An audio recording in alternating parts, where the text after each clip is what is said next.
Cela fait 8 ans que je parcours le monde. Le Chili, l'Argentine, l'Amérique du Nord et aujourd'hui la Corse. 8 ans. Depuis ce 10 décembre 1936. Ce jour-là, j'écoutais la radio. Une radio presque semblable à celle-ci. Et la nouvelle que je redoutais s'est insérée, sournoise, entre deux airs de musique populaire. Je les entends encore, ces mots, ces terribles mots. Les recherches pour retrouver le Jean Mermoz ont été interrompues. Cela faisait 3 jours que Jean avait disparu au-dessus de l'Atlantique Sud dans son appareil. Et j'apprenais par une voix anonyme que les meilleurs amis que j'ai jamais eus reposaient maintenant au fond de l'océan. Il a descendu les 2 avions qui lui couraient après. Et Guillemer, lui, il en a descendu 50. 50. Tu as pensé aux 50 hommes qui étaient dans les avions abattus par ton Guillemer? Crois-tu vraiment qu'il est nécessaire de tuer pour devenir un héros? C'est Antoine le Dragon que vous êtes devenu archange, non?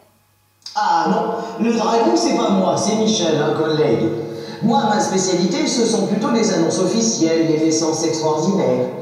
Et maintenant, les rencontres avec les légendes vivantes. Le patron, c'est M. Dora, le créateur de la ligne aéropostale Toulouse-Barcelone. La ligne, comme il dit. La ligne, c'est son enfant. Et il fera tout pour la faire grandir.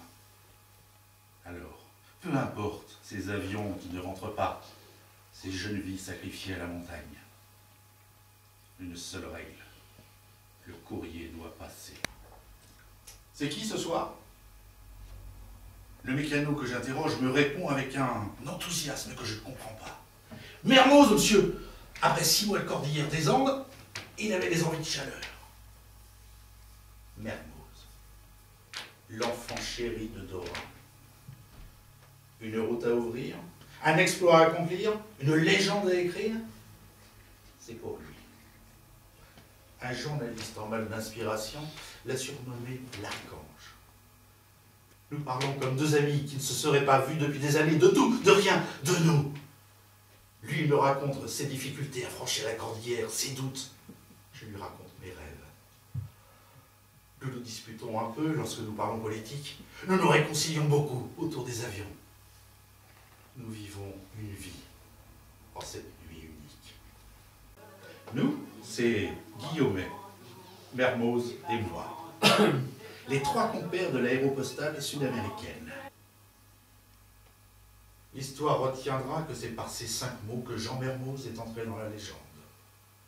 Avons perdu moteur arrière droit du livre. Je n'aurais jamais cru que les Américains aimeraient autant mon histoire de Petit Prince. Lui me dira ce qui vaut mieux pour la mémoire de Jean. Éditer ce livre ou le jeter au fond de la mer.